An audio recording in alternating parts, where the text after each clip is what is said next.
Welcome and/or welcome back to the Avery Messenger podcast. We are Georgette Mayo and Kelly. We have an exciting program focusing on book clubs and banned books. In this episode, we will explore Avery's archival collection of the Phillis Wheatley Literary and Social Club records, a club that is still in existence today, celebrating the 10-year anniversary of the Dr. Consuela Francis Reading Circle with its origins and present activities. Our interview with OlaRonke Akinmowo, founder and director of the Free Black Women's Library. The topic of banned books in an interview with George M. Johnson, award-winning author of All Boys Aren't Blue. Finally, stay to the end for our announcements and acknowledgments. Since we're going to be talking about book clubs, what is something important to you in regards to having a book club, being part of a book club? For me, when I think book clubs, I think of community and just coming together to discuss topics that kind of just bring everyone together to think together and share a common goal or discussion. I think it definitely encourages critical thinking of the book that you're reading, to be able to dissect, get a better understanding. And again, as you're saying, Diage, bringing in the community to bring in their parts in regards to what they thought the book was about and the major themes. Also, I think it's a good way to get people to read books outside of their normal genres, explore other authors that they didn't know were out there. Yes, and definitely to discuss topics past and present, making those comparisons. I always say history repeats itself, and a lot of times the books that we read give us a precursor of what happened in the past and what might happen in the present or the future. Now let's talk about a club that is still in existence today, the Phillis Wheatley Literary and Social Club, which we have their records at the Avery Research Center for African American History and Culture. For this episode, our collection highlight is on the Phillis Wheatley Literary and Social Club, AMN 1031. The Phillis Wheatley Literary and Social Club of Charleston was founded in 1916 by Jeanette Keeble Cox, the wife of Avery Normal Institute principal Benjamin Cox, and is one of the oldest African American women's clubs in the city of Charleston. Still in existence, the club is celebrating their 110th year in 2026. Often referring to themselves as the Phillis Wheatleys, the group meets monthly to discuss a chosen book with a discussion being facilitated by a different member each time. Beyond reading, the Phillis Wheatleys were also deeply involved in engaging the community by hosting public events including pageants and talks with African American politicians, musicians, writers, actors, and educators discussing their work. Flipping through the organization's scrapbooks allows the reader to travel throughout the history of the organization and see their impact. The scrapbook contains meeting minutes, correspondence, writings, newspaper clippings, and photographs documenting their activities in Charleston over the course of a century and showing how they evolved while remaining true to their founding mission. Each photograph and each event tells the story of an organization deeply committed to its community and united in deep love for one another. You can view the Phillis Wheatley Literary and Social Club records on the Low Country Digital Library. The link is in our show notes. The next book club we're going to talk about is one that I'm really excited about. The Dr. Consuela Francis Reading Circle is celebrating 10 years of lively book discussions. The concept of our reading circle was started by Dr. Consuela Francis. Francis was a beloved College of Charleston English professor and director of African American Studies who turned this minor program into a major during her tenure. In 2015, she was appointed the college's Associate Provost for Curriculum and Institutional Resources. Motivated by her need to share her love of African American literature, Dr. Francis organized a community book club in 2011 entitled Dart After Dark Book Circle at the John L. Dart Branch Library, part of the Charleston County Public Library. The significance of this library is that it was originally the colored branch during segregation. Dr. Francis's reading selections reflected her favorite genres of African American literature, science fiction, graphic novels, romance, and erotica. She studied the literature of Black intellectual thought to discern how African American literature considers questions about race, difference, and integration.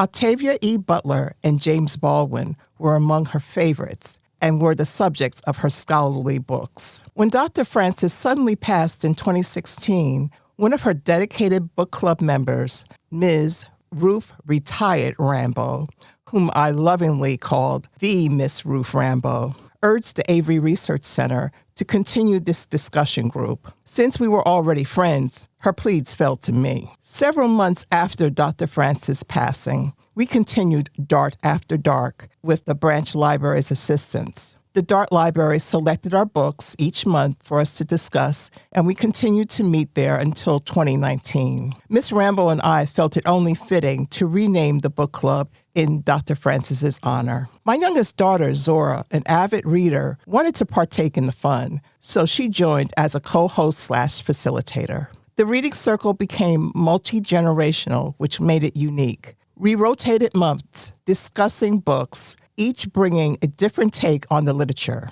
In the beginning of 2020, we moved our book discussion to Avery, but we all know what happened in March of that year. We took several months to regroup and plan for the future of the reading circle. Zoom, by default, became our safest way to communicate and bond together during this challenging time. This platform worked out to our benefit because we were able to expand our reach outside of Charleston, South Carolina. We have members in New York State and an occasional visitor from Belgium. In 2021, we hosted our first international author, Andrea Lee, who broadcasted via Zoom from Italy with her book, Red Island House. We appreciated her staying up late with a time zone difference to join us. This discussion can be viewed on our Avery Research Center YouTube channel. The link is in our show notes. During our years of broadcasting on Zoom, we have been fortunate to host numerous authors, including romance author Beverly Jenkins with Topaz, scholar Dr. Farah Jasmine Griffin, Read Until You Understand the Profound Wisdom of Black Life and Literature, and our own Savannah J. Frierson with Trolling Nights, local author Regina E. Williams with Promise, and most recently, Charleston's first poet laureate, Marcus Amaker with Hold What Makes You Whole. The last several years have brought changes to our group. Zora has relocated to Texas, and the Miss Ruth Rambo transcended in April 2024.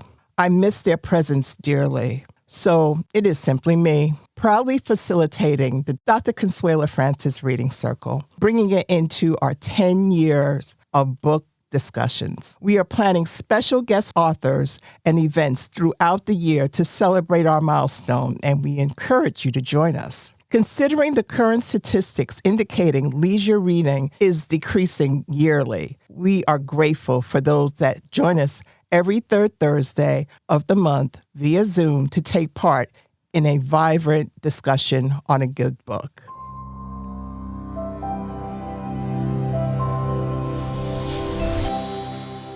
Years ago, the innovative Free Black Women's Library held my attention.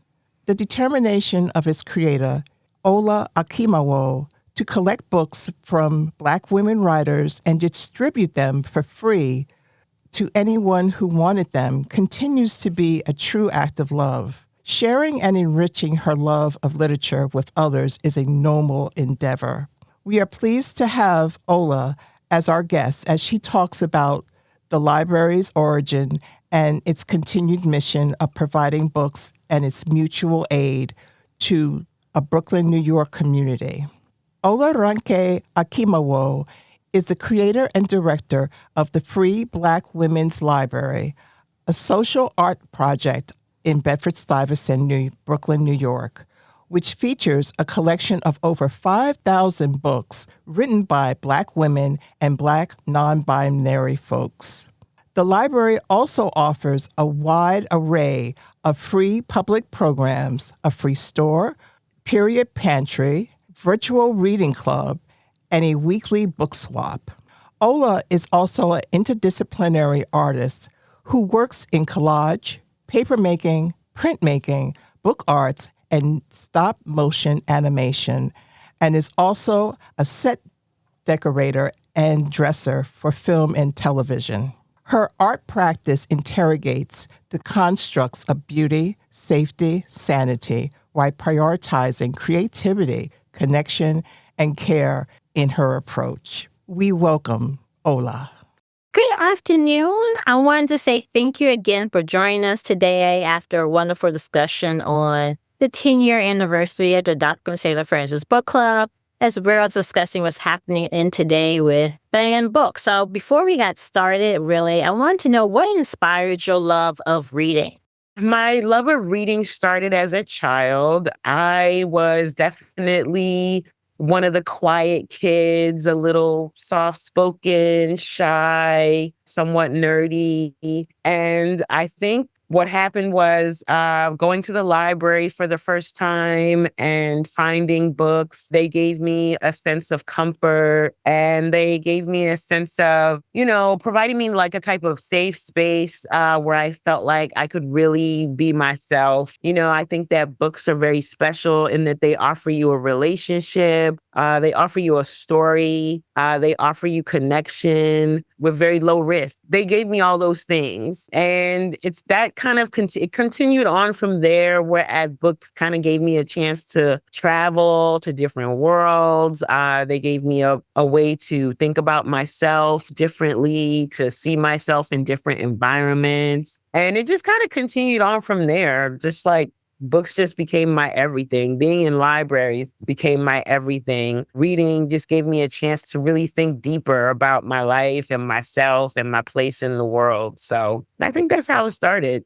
And while you're from Brooklyn, can you talk about some of the libraries that have inspired you or that you admire? You also just got done mentioning that you've been to a lot of libraries growing up. So talk about the New York library system and how that shaped you as well. Oh my goodness. My favorite libraries from when I was little, or my favorite libraries right now? Both. When I was little, honestly, I have a horrible memory, so I can't tell you exact branches that I went to. I can describe how it felt to be inside them, like these classic, beautiful buildings with very traditional architecture, very decorative, elaborate architecture, and how they would have like these little corners where you could just sit and just hide and have a whole bunch of books around you. I remember that we lived close to a library. I remember that my high school was right across the street from a library. So sometimes I would actually leave school and just spend the whole day in the library. And so, I wouldn't recommend high school kids do that, but I definitely did cut school and spend the whole day at the library in some cases. But now as an adult, I'm in Bed-Stuy. I'm in Bedford-Stuyvesant, Brooklyn. I rep Bed-Stuy hard. That's where I was born. That's where I've been living for over 2 decades now. So I love the Macon branch,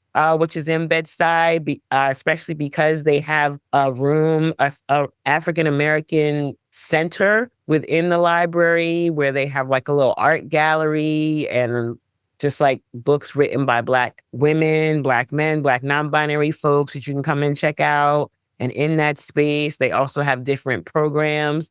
And I've collaborated with them on a couple of different programs. So I love the Macon branch. And of course, I love the big Brooklyn branch, which is the main branch, which is right next to Prospect Park, because it's so beautiful. And they also have a gallery. They have their computer center. They have special presentations and programming in there as well. They have like amazing book talks. I got to see Edry Stanticat speak there. I've actually recorded a couple of podcasts there as well. They have a recording studio. They have social workers there, which is part of what inspired me to get social workers in my own library. So I love the main branch. I love the Macon branch. Yeah, I could definitely shout out to those 2 spaces. Thank you. And you mentioned your own library. What led to the curation of the Free Black Women's Library? How has it expanded? And what is your ultimate vision for it? Well, the Free Black Women's Library is a social art project that I started in 2015. And part of what led to the creation of this project was wanting to do, as an artist, wanting to do something that really centered and celebrated Black women's literature, wanting to do something that really highlighted and illustrated the creativity, the brilliance, the imagination, the diversity that exists within Black women's literature, that exists space within Black womanhood, period, right? So when I first started the library, it was a traveling library where I would take a collection of books written by Black women to different locations, and I would install those books in these different spaces, whether it was a museum or an art gallery or a community garden or a public park or a barber shop or a thrift store. And I would activate that space by doing some type of free public program in that space, a writing workshop, a presentation of some kind, a book talk, and then also do a book swap in each space. Because the way the library works is to take a book, you have to bring a book. So you check out books through that trading system. And so when I initially started the project in 2015, I started it with 100 books. And as I continued to travel from space to space with the collection, I continued to collect books along the way in an effort to keep the collection as diverse as possible, to keep it classic, to keep it contemporary, to keep it interesting, to keep it vibrant, to keep it intergenerational. And so the collection grew from 100 to 300 to 500 to 1,000 to now having over 5,000 books.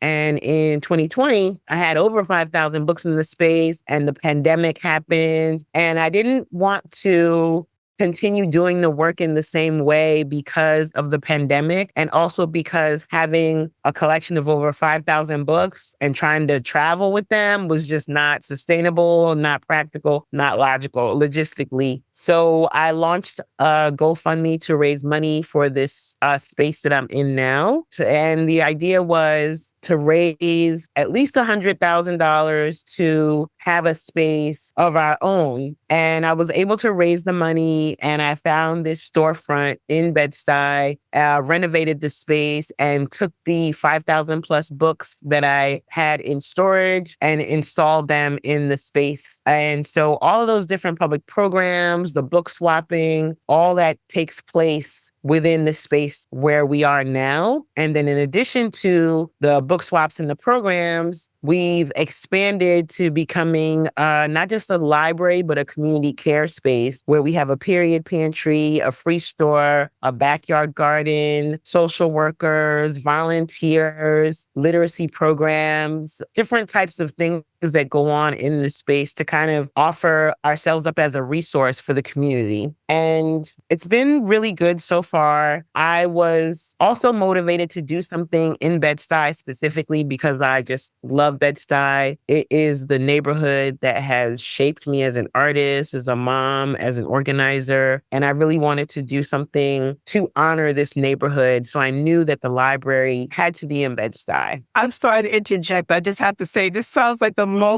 ultimate mutual care and mutual yes, aid. It's definitely it's definitely all about mutual aid up in here. I say all the time that the library's foundation is Black feminism and mutual aid and collective care work. So I knew that having this space and having it be a space that really supports the neighborhood was super important to me. So I tried to instill certain programs just to really offer something to the neighborhood. And having a period pantry was something that I had read about online years ago, and understanding the fact that having access to menstrual supplies is something that a lot of women struggle with. So it was like, okay, we should have a pantry here so that when people come through, they can get the supplies they need. They don't have to stress about that. You know, we have people who are unhoused, people who are cash poor, people who are struggling with all different types of issues. This is something simple that we can do to offer folks. Having the free store where people can come and get new and gently used clothing and shoes that they can wear to work, that they can wear to church, that they can just wear from their day-to-day so they can feel human again. These are really simple things. Having a backyard garden where we're growing medicinal herbs, whether it be calendula or lavender or basil or sage or rosemary. And from these herbs, we can make teas, we can make tinctures, simple things that we can do. Skullcap is an herb that people can use that's really good for anxiety.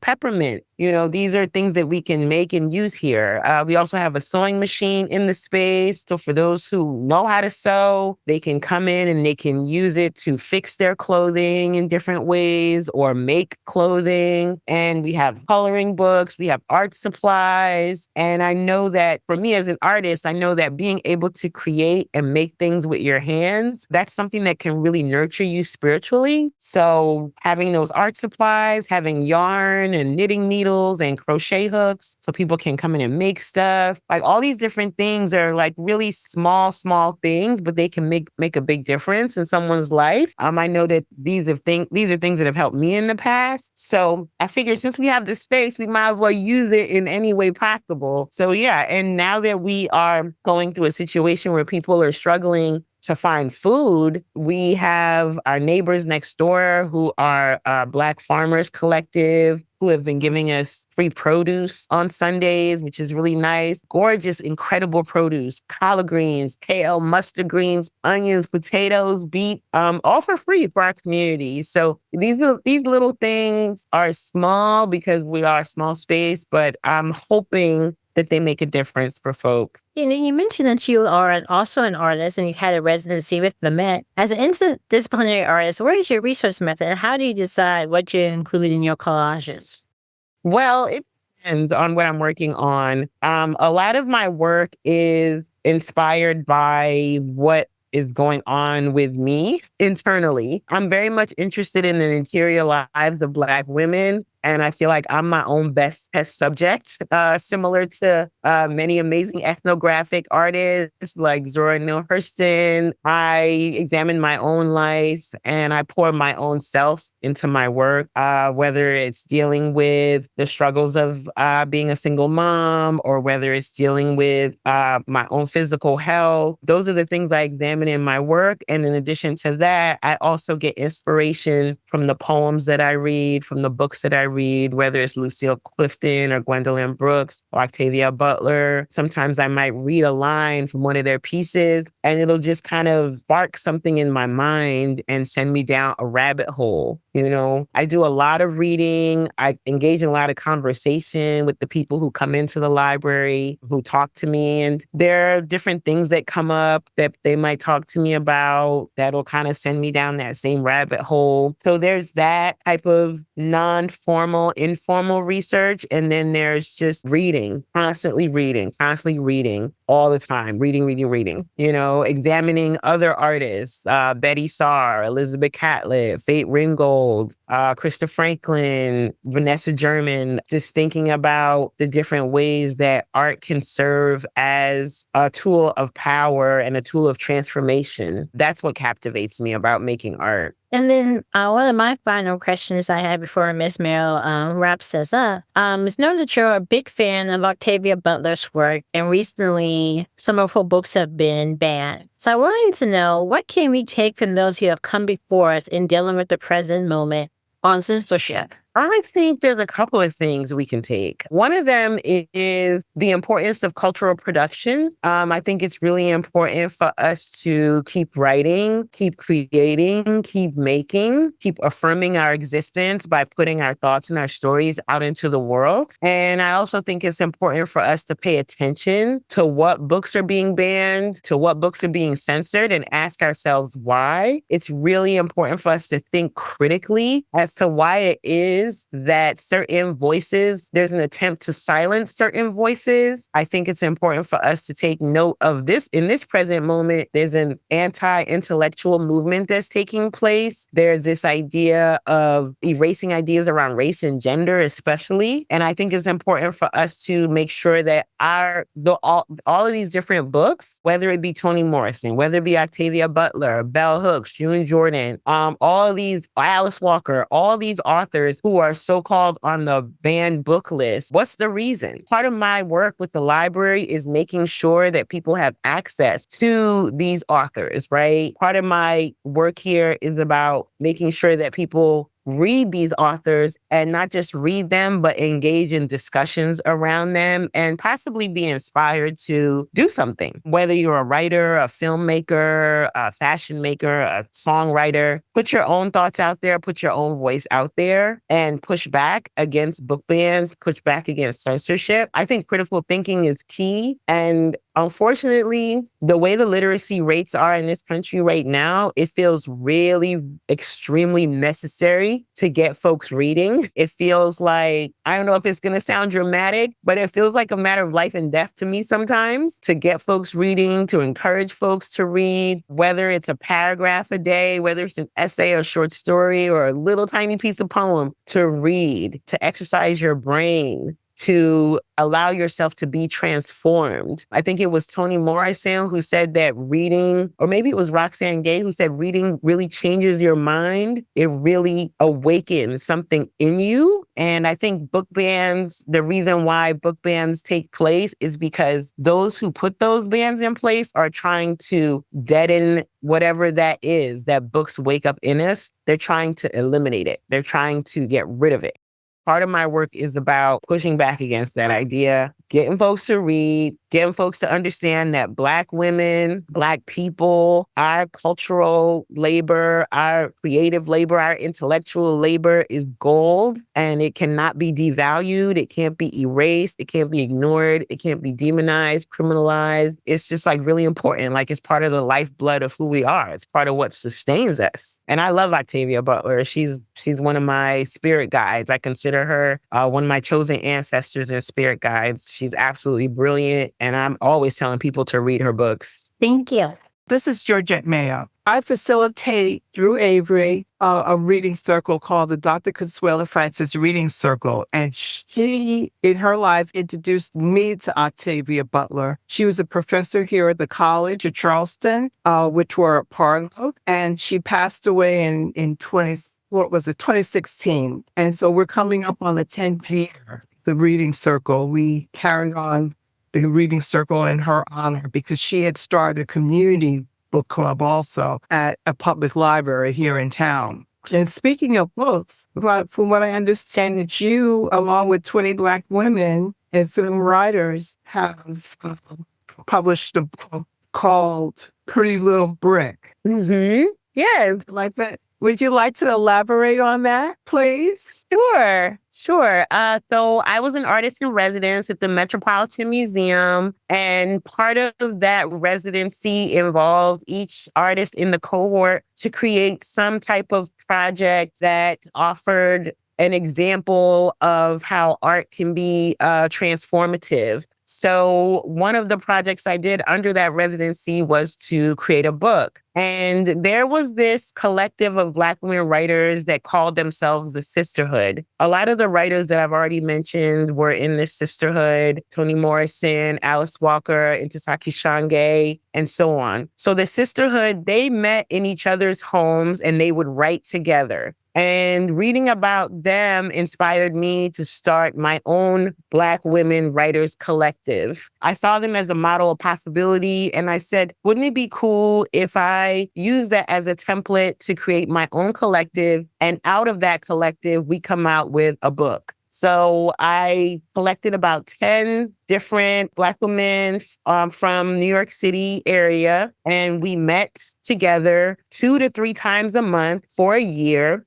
We wrote together, we did workshops together, we did field trips together, and through that cohort, I curated this book collection, which features a short story I wrote along with a piece from each one of the women in the cohort. So in the book, there's short stories, there's essays, there's an interview, there's poems, there's coloring pages, different types of illustrations, as well as an intro, which offers a little bit about the sisterhood. So the book is called Pretty Little Brick: Rituals of Rage, Safety, and Pleasure. And the prompt for each piece was, what are the survival strategies that Black women employ and embody to access rage, to access pleasure, to access safety in a world such as the one we're in right now, a world of capitalism, racism, sexism, patriarchy, and so on. So yeah, that was my project, which was the book. It's a beautiful limited edition gold hardcover book that came out last December. And it's the first time I've ever tried anything like that. So I learned a lot of lessons along the way, but I'm really excited about how it turned out. And I'm really grateful for that collective, which I lovingly referred to as Obsidian. Our Black women writers collective is Obsidian, and we're still connected and we're all still writing, which is so beautiful. So I just wanted that to be kind of like a symbol of our time together, and just to kind of offer an example of what can happen when people come together, what can be made, like the magic that can take place. That's awesome. It's named after a beautiful stone also. Yes, obsidian, exactly. Obsidian is a stone of clarity, a stone of healing. It's Black, it's shiny, it's sharp, it's edgy. It's used to make jewelry, but it's also used to make weapons. That was part of the inspiration for the name Obsidian, is because I felt like we were a good representation of all of those things. Now, how can we obtain the book? Well, because it's limited edition, I only have about, I only printed 300 copies, and I think I might have maybe about 10 left. I was selling them through Etsy, but the Etsy store sold out. So I have a few here at the Free Black Women's Library, so people can come and buy them here, or they can buy them through, I don't know, they could probably order them from me in some kind of way, but usually people come to the library to buy their copy. I just sold a copy to Deisha Philyaw, who's an amazing writer. She wrote The Secret Lives of Church Ladies. She was here on Sunday to do a writing workshop. Okay, well, we'll put that information in the title of the book in our show notes. Awesome. Thank you. And for our last question, what can we do to support you further, and where will we see you next? Like, what else do you have lined up in the upcoming year? Yeah, thank you. So the way the library can be supported, because one thing I definitely want to emphasize is the Free Black Women's Library is a grassroots funded project. This project is funded by community donations and merchandise sales. So I don't have any corporate sponsors and there's no rich person behind the scenes who's helping me fund this. I don't get paid a dime to do this work. So it's literally grassroots. And we have a crowdfunding platform at givebutter.com, TFBWL. So the money that's donated there, that is what I use to cover the rent, the utilities, the taxes, the water, et cetera, et cetera. And then as far as what I'm up to next, I've just been awarded an artist fellowship through the Black Genius Foundation, the Strokes of Genius Fellowship. And through that fellowship, I'm going to be working on a film on a Black librarian, Dorothy Porter, who is one of my inspirations. Dorothy Porter is the infamous librarian who decolonized the Dewey Decimal System and who also created the research center that is located on Howard University campus, the iconic research center that's on Howard University campus. She's responsible for building and shaping that space. So my Genius Fellowship project is to make a short film about her life so more people can know about her. And then I'm also working on more books. Oh, that's awesome. I'm looking forward to that. I'm so excited. Hey, more people need to know about Miss Porter. Definitely. So I just want to say thank you so much for your time and taking the afternoon to speak with us. Thank you.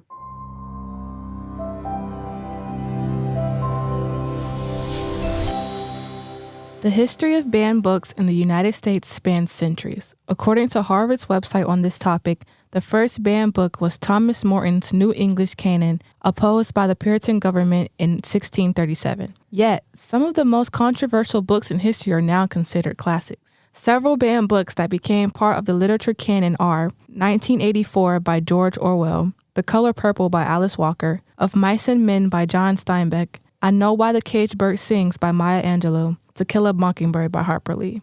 Currently, books that deal with diversity, equity, and inclusion have become subject, censors, and banned. We encourage you to read an excellent article, Activists Say Book Bans Infringe on Free Speech by Maura Hogan.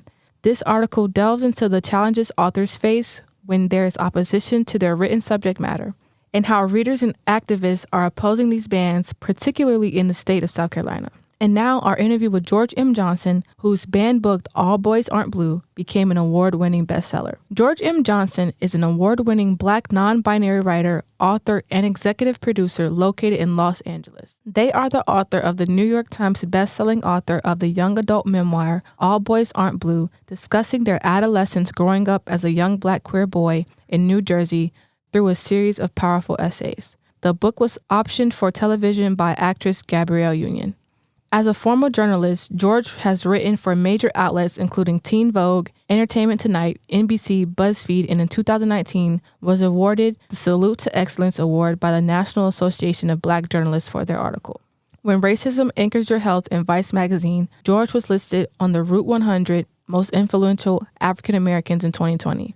Out of 100 most influential LGBTQ people in 2021, and in 2022 was honored as one of the Time 100 next most influential people in the world. Their second memoir, We Are Not Broken, was released in September of 2021. It received the Carter G. Woodson Award, which recognizes books that accurately and sensitively depict the experience of one of the most historically marginalized racial/ethnic groups in the United States. The book also received the Nonfiction Honor Book in the Young Adult category from the International Literacy Association. In 2021, they wrote and executive produced the dramatic reading of All Boys Aren't Blue starring Jennifer Lewis and Dylan Burnside, which received a 2022 Special Recognition Award from GLAAD. George is also a HBCU alum twice over and member of Alpha Phi Alpha Fraternity Incorporated. Their latest book is Flamboyance, The Queer Harlem Renaissance I Wish I'd Known, and they are currently writing There's Always Next Year. And now, our interview with George Johnson. Hey, Savannah again. So I wanted to say thank you so much for taking the time out to be a part of the Avery Messenger podcast. And thank you, Miss Mayo, for reading their bio. So my first question for you is, how did you get introduced to writing? Who is an author who first stood out to you? That's a good question. I guess I got first introduced to writing probably at a young age. I was very big on history, though. So I always liked anything that was nonfiction. I think a lot of kids were into like fiction stories, but I loved the first time when we got assigned the 3 Negro classics. Reading through them, I don't know, I just had like an affinity to wanting to know more about like history and slavery and the people who came before us. And so I was in the Gifted and Talented program. And so being in G&T, we just used to have to write a lot of research papers, research-oriented. But I think in like becoming an author, what I've learned is like my affinity to write probably came from my hatred of the books that I was forced to read in high school, which was like The Glass Menagerie, Catcher in the Rye, The Invisible Man. And then even like, I guess in elementary school, I always forget the name of the book, but the book with the girls on the prairie. Not Little House on the Prairie, but whatever that book was with them girls on the prairie. I always was like, I do not connect with this. Like, and you like were forced to write about like stories that I just had no interest in like at all. And so I think honestly though, it probably was my hatred for Catcher in the Rye that made me want to write books that were better than that, books that kind of told our own stories. And I think that's what really led me there was I essentially, you know, especially once I started reading Toni Morrison and just like, not just reading Toni Morrison, but just kind of like following her life, like the numerous speeches she gave, anything on YouTube, like that's a video of her just talking, I listen to, and I just take it as almost like Bible for me. And, you know, her quote, if there's a book you want to read and it hasn't been written yet, then you must write it. That's the one that just sits with me the most. And anytime I am like searching for something, looking for something, and I can't find it, it's usually my indication that I'm the person that's supposed to write it. And that's kind of how my career is now. The books that I am writing now are primarily books that I wish I could read, but primarily stories that I've been like searching for that I can't find. And it's partly now my job to fill in those gaps, whether I have the truth to fill in those gaps or whether I have to go to that imaginary place to fill in those gaps for people. And I have two questions because you mentioned Toni Morrison. My first question, what is your favorite Toni Morrison book? And then my follow-up question is, if you had a chance to go back, what is a book that you would read again for the very first time? Yeah, I think with Toni Morrison, it kind of switches from time to time. Right now, I'll say what my favorite book is right now. My favorite book right now is Beloved, primarily because I'm working on a book proposal for my first Black horror book, because I want to go into that genre. And I mean, like, not the horror genre, but specifically Black horror.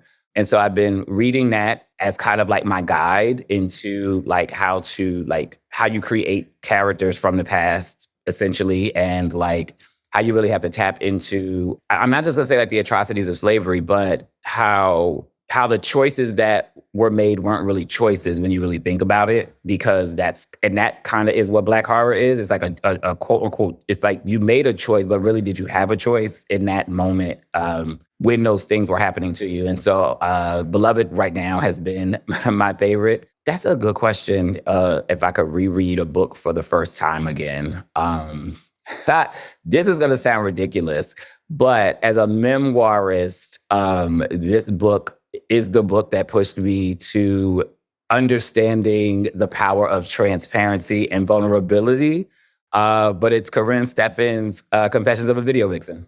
Me and my mother read it together and gagged the entire book, of course. And, because she would just, at the time, it was like, gosh, she is spilling so much industry gossip and so much industry tea. But when I went into writing All Boys Aren't Blue, I really thought about that book and how transparent she was, how vulnerable she was, and how far she was willing to go to tell the truth about her own story, even if it involved so many other famous characters. And that honestly is what kind of like pushed me in moments to be like, no, you can go that far. You can say these things. You can talk about the people who may have harmed you and not feel ashamed about it, right? Because like she said it and she was unapologetic and she was not ashamed that was her life. And I had to kind of go that far. So if I could reread that for the first time again, I think that would be the book. My question is, how can we use writing as a form of liberation in Black and queer communities? Yeah, it's funny. I always say,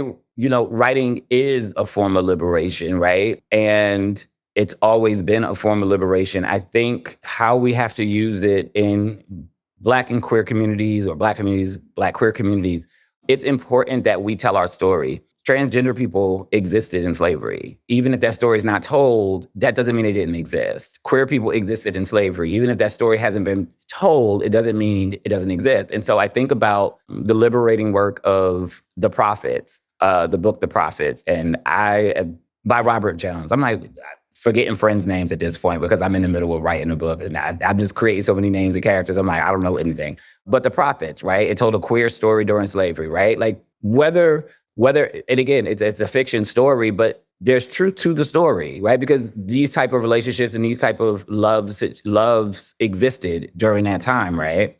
And so I see it as a liberating force because what I've learned in telling my own story, I've healed so many other people. And I've liberated so many other people from things they felt that they had to be silent about, things they felt they had to be ashamed of, or in many cases, things that they now get to reframe because they didn't know it was an abuse that happened to them. And so I see it as, I think sometimes when we think about liberation, I like to think of it as like it can be macro or micro. And I think writing a lot of times can be a macro liberating thing, but I think even bigger than that, it's a micro liberating thing. It liberates people from the oppressions that they're holding against themselves. And I'm grateful that like I've watched so many people read the book, but like be able to reach out to me and say that the book like actually saved their life, right? Actually helped them to do a thing. I really recently just got a direct message from someone who said that after reading All Boys Aren't Blue, it gave them the confidence to become an alpha. Something that they always wanted to do, but just didn't think that in the queer body that they were in, that they would be able to do it until they realized a person like me was able to do it and succeed at it and continue to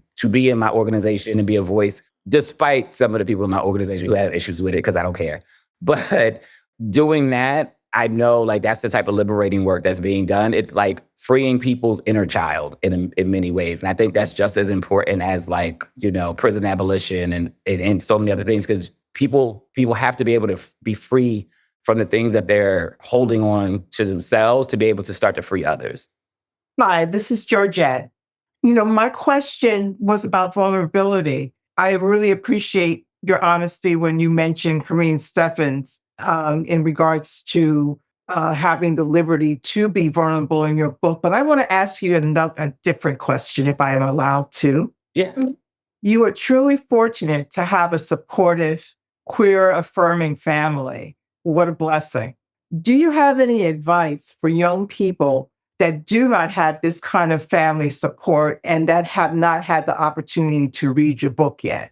Yeah, I get this question. I've gotten like similar questions to this, and it's a really tough one. And I tell people the thing about me and the thing about like why I wrote All Boys Aren't Blue the way I wrote it and the choices I made was that everything doesn't have a solution. And that's, I think, that's some of the best advice I've ever been able to give to youth or young adults who don't grow up in queer affirming families is that there actually isn't some perfect solution. There isn't some way that you're going to possibly be able to have a conversation that convinces them that who you are is okay. Sometimes they're just so grounded in the hatred of queer people that's unfortunately what the existence is. But the caveat to that is, one, chosen family is a beautiful thing that I have, right? Even though I have a very affirming blood family, I have a robust chosen family. I'm in ballroom community. I'm in the house of Comme des Garçons, whether it's the alphas, like I was able to teach myself that family isn't only by blood. And so I always encourage teens to like build the familial situation that you wish to be in. Like, it's okay to start to, and I tell them this all the time, I'm like, y'all don't only have to, if you have a queer friend or y'all got like a queer group of friends, y'all don't have to refer to each other as friends. Y'all can refer to each other as brothers and sisters. Y'all can start to build your own family unit out of that and make those connections even deeper than just like on a friendship level. And I think when you start to do that, you start to understand what family structure looks like outside of the dynamic you were born into. And you start to be able to think about it in the ways in which you can create it. The second thing I always tell them is I haven't yet met a family where there wasn't at least one aunt. I feel like there's always one aunt that's got your back. Like, even if your parents don't understand it or somebody, there's usually one family member, whether it's a bigger cousin or older aunt or older uncle, because I've had older uncles who are super protective of me, that has your back. It's like, find that person and let that person be that figure for you. Like, it is okay to allow an older cousin to step in a more parental role for you. I think family terms are limiting. I think the best thing I ever did, and I kind of talk about it in the book, was that I wasn't, like, Nanny wasn't just my grandmother, she was my friend. And every grandchild doesn't necessarily become friends with their grandparents. They just stay in the grandchild role. But with us, we became friends with our aunts. Like, I find my aunts cool to hang out with. Like, I don't go over there and just expect them to cook for me and, do like aunt duties for me, right? Like, they're my friends. So we go to the bar together. We go to the club together if we want to. My mom hangs out with us. Like, my mom comes to homecoming because she's not just my mother, she's my friend. And she's friends to like all my friends on the campus now, right? And so I think about it from that standpoint as well. That it's important that when you do, even if you don't have like a big queer affirming family or certain people, if you have that one person, it's okay to not just look at them from the familial line, but also to look at them from a friendship place, and also allow them to step in the places where other family members may be rejecting you. It's a great answer. Thank you. My next question would be, what was your reaction to All Boys Aren't Blue being on the banned book list in multiple states? My reaction, I always knew it was gonna get banned. We had a meeting about it like a year before, and my publisher was like, "Why do you think this book is gonna get banned? Like, we don't think it's gonna get banned." I was like, "Y'all just not looking at the state of the country right now, the landscape of things that I'm looking at." And I was like, "This book is getting banned. At some point, they are going to ban this book." So I was kind of prepared for it. I wasn't prepared for it to have the magnitude to reach a national political, like, hot button issue.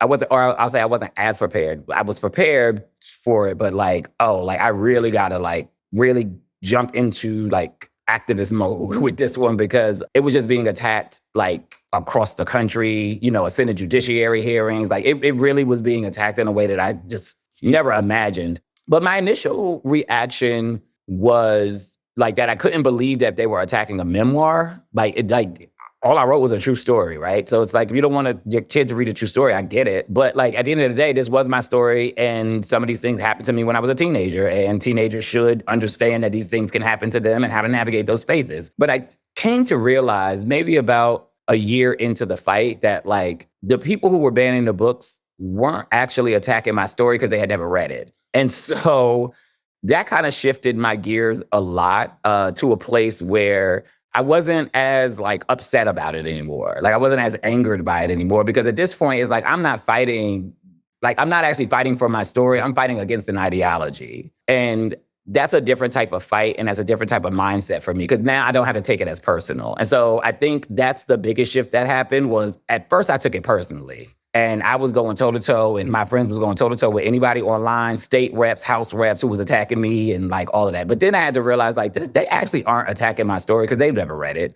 Once I switched up the fight to like, okay, we're just going to have to fight on like ideologies and ideological standpoint, that helped me mental health wise, anxiety wise, because that's when I realized like this isn't something for me to take personal, because they don't know who I am. And once we all kind of figured that out, that when the Moms for Liberty lady went on Joy Ann Reid and was like, she didn't know my name. And Joy was like, that's shocking because that's the most banned book on your list. Like, how don't you even know who the author is of the most banned book? Like, that makes zero sense, right? And that kind of just confirmed what we had knew all along, was that these people don't even know who we are, have never taken a minute to even invest in who we are, what we do, how we help communities, what our stories even are. So I can't take it personal when you don't even know me. I do have to mention that you're speaking to people in one of those states, one of those down states. Yeah, you all are in South Carolina, right? Yes. Yeah, I know. I think it was one of the 6 books that got banned statewide, because I posted when South Carolina banned it, only because that's where my grandmother is from, Spartanburg. So yes, that's why we're happy to be speaking with you. So thank you. Okay, my question is, what was your research process in identifying the essays you wrote in The Flamboyance, the queer Harlem Renaissance I wish I'd known? Yeah, it's interesting. The research process for that was kind of daunting a little bit, because there was enough written about everybody, but like Langston Hughes was probably the most recognizable, easiest person to find information on. But there were certain people where it just was not a lot about their stories that had been told. And I think that's part of why I love doing talking about history and talking about like historical nonfiction and doing historically nonfiction work, because sometimes you have to close the gap and fill in the gaps in areas where things are missing. So a lot of the research kind of also like became like, who else knew these people who are still alive that have spoken about these people? And so that was kind of the fun part of the research, was like finding clips of other people talking about these people and telling stories about them. Because you kind of then had to find a way to like incorporate it within the narrative. I remember when I first started writing the book, people were concerned that I was potentially outing Langston Hughes. But in doing the research, I realized that his family had already greenlit a film production that was called Looking for Langston, that was a queer story based on Langston Hughes. So you have to then infer, okay, if his family and the estate were okay with them telling the story of Langston Hughes through a queer lens, then my telling of Langston Hughes' story through this queer lens is not outing. It's just kind of adding further evidence of who he was.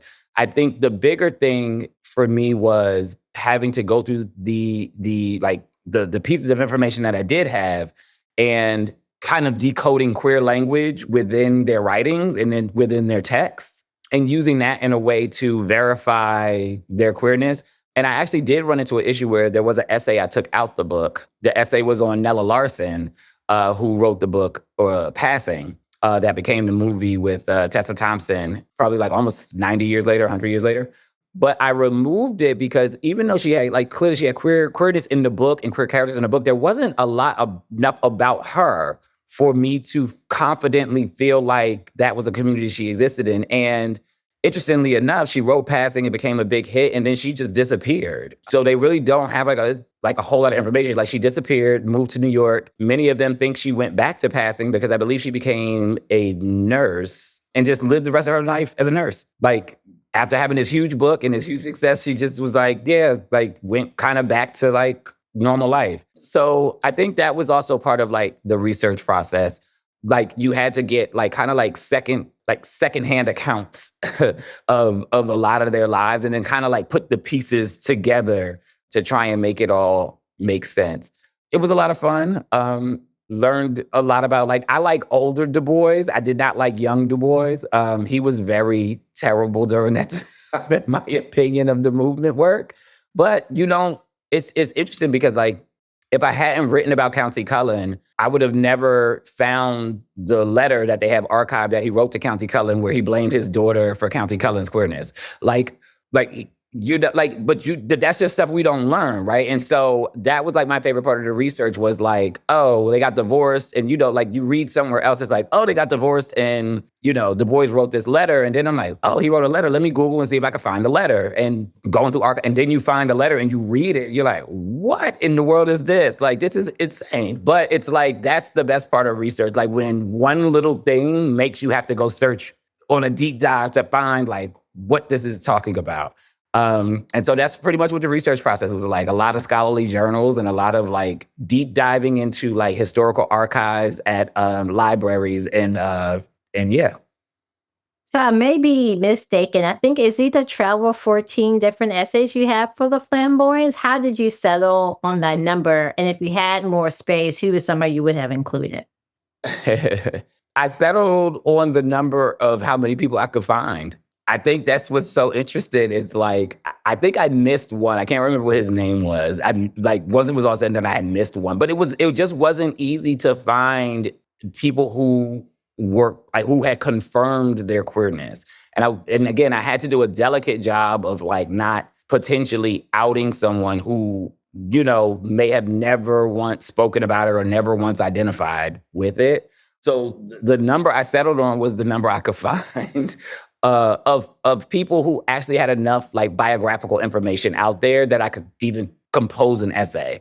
Because you find a couple people and you're like, oh, this person's queer, but then you literally can't find any information about them, any stories about them. And so it's like, well, I can't really write about this person because there's not even enough. There's just not enough information even about this person to do the job that I want to do. And so that's essentially how we ended up on that. If I could have put 20 in there, I would have put 20 in there. If I could have found 6 more that had narratives that I could have composed an essay from, I would have loved to have done it. But that was really like, and it took a while to write Flamboyance because some of them just didn't have a whole lot of information out there about them. That's kind of why I chose interweaving my own story, interweaving the stories of today with them, because the information for some of the people in that book is just not there. And then what can we take from those who have come before us in dealing with the present moment on censorship? The biggest thing we can take away from them is the playbook. Like, we've been here before, right? Like, this is not the first time censorship has ever happened. And I tell people all the time, I was like, the first censorship was when they said that it was illegal for us to read and write. That's the biggest form of censorship that we've ever had to face, right? Making it illegal to tell our own story, like that's censorship. And essentially, when you end up back in that place, you have to look at what ways, what methods, how do we fight? What was the fight like to be able to tell our own stories? A lot of the slave narratives, and we don't even have a whole lot of those, but a lot of them were written, under pseudonyms. A lot of times, several of them use like white people to kind of get the stories out there so that people thought that like white people were writing these like fiction stories almost, right? Now, I'm not saying we have to do that in this instance, but what I will say is some of the ways around censorship are, the fact that we can create our own platforms now. The fact that I just seen, there are these authors who basically like started a Kickstarter to almost start their own imprint, like, which I think is like one of the coolest things I've ever seen. And like, they were only asking for like $10,000, 2 really well-known authors, like New York Times bestselling authors. They were asking for like $10,000 just to like start their own book series. The Kickstarter has raised $1.4 million. And so now they have 8 other authors and they're going to start their own imprint for themselves with merchandise and all of these things. And not saying that that's easy. That's not easy to do, but that's a beautiful thing because it skirts around censorship, right? Because now you're not in control, like the publisher is not in control of what you can say. The editor is not in control of what you can say. You're not having to worry about the backlash or the things because you own it 100%. And so I thought that was like a really, really cool way to fight back against censorship, especially because you can't, like, these type of books won't necessarily, even though they're young adult books, they won't necessarily have a school and library imprint because, or like where state funding or anything, because they control the books, they can put these books in schools if they wanted to. They could sell these books outside of federal funds and outside of state funds, because that's realistically the only reason that they can ban the books is because they're purchased with state funds and federal funds. Once you realize, so essentially if I give you the book, they can't ban the book because it was not purchased with a state fund or a federal fund. So the law that you're trying to use to ban it, you actually cannot use because this book was a gifted book, right? And so it's like creating your own imprint to where you have all of these sales that will happen over here, which allows you to then give free books to schools and students. Like, that's what I'm always looking at. Like, how do we subvert censorship? How do we get around censorship? One thing I've taught is when I meet librarians and teachers, I always tell them, like, stop calling the books that you have in your classroom, stop calling it a library. Call it a resource center. Two different sets of laws for a resource center versus a library. Libraries have very strict laws in the United States. A resource center does not. And so sometimes it's just all about like the language and how we use language and how we use words.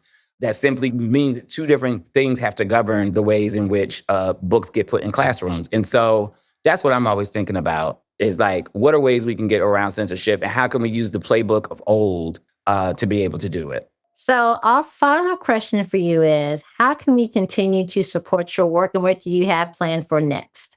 I would say the best way to support the work is, if you can buy a book, buy a book. If you can't buy a book, just share it, share the links, share it with other people, share the stories. That's really all it is when it comes to it. Like, authors who are banned, like me, like, it can get hard out here at times, because if you can't sell your book to entire state school systems, like, people don't understand. It's like, if All Boys Aren't Blue was on a summer reading list in Texas, right? That's like 200,000 students they would provide the book for, right? When they ban your entire book in Texas, that's like a loss of potentially 200,000 sales, right? Like, you can't just make that up on Amazon or Barnes and Noble, right?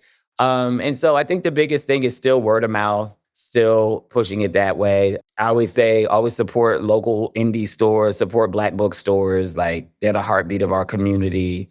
What am I working on? I have a book coming out on December 2nd. There's Always Next Year, that I co-wrote with Leah Johnson. So super excited about that.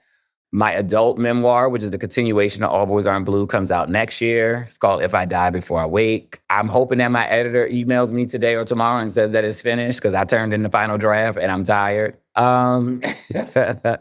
There's Always Next Year. Like I said, that book comes out December 2nd. And then it has a second companion book that will go along with it. We haven't publicly said the name yet, so I can't say it yet on here, but it does start with There's Always.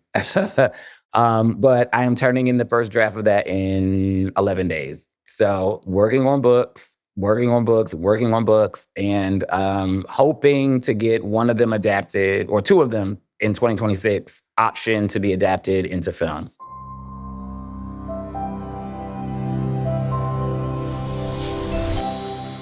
Happy 2026. And now for our announcements and acknowledgments. This is our last call for proposals for our 3-day symposium in early June. Those who have must turn around and give. Celebrating 40 years of preserving Black history and education. Our final proposal deadline is January the 20th of this month. Please visit our website link for additional information.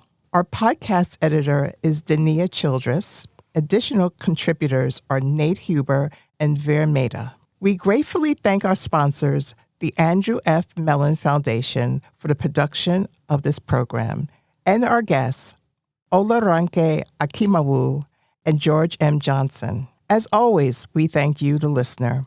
We welcome your insightful questions and comments. Also, let us know who is your favorite author or authors and your favorite books. Our upcoming podcast will focus on Black librarianship with documentarian Rodney Freeman and Black bookstores with storyteller and author Katie Mitchell. Until the next time we meet virtually, please remain sane and well.